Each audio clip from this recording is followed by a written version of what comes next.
Hey yo, Amy here, another Imperfect Foods unboxing. Yes, there's a little wet spot there because I think my little frozen bag may have leaked a little. I think that's what happened. It just thawed out a little bit. It happens. But everything's going to be nice and cool in here. Hopefully. If not, oops. Because I was a little late getting home. Anyway, let's see what we got. We got some nectarines.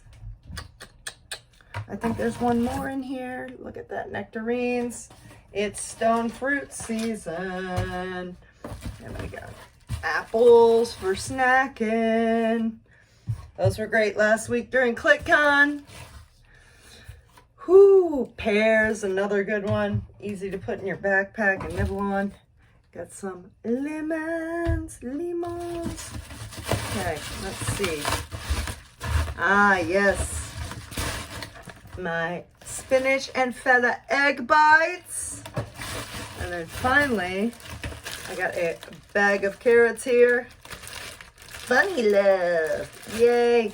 Kind of a small box this time because I am taking a little weekend trip, and don't want to, have stuff go to waste and stuff, because the whole point of Imperfect Foods is to reduce the food waste. So this is going to be a quick little video. That is everything in the box. My cat's meowing in the background. Oh, what? What? Do you want to be in the video too? Okay. Anyway, if you want to start with Imperfect Foods, leave a comment. I will get you some kind of bonus deal, referral code. You'll get some money off your first box, your first few boxes, something like that. And keep cooking ugly or imperfect or whatever the slogan is now. Peace out. Oh, like and follow.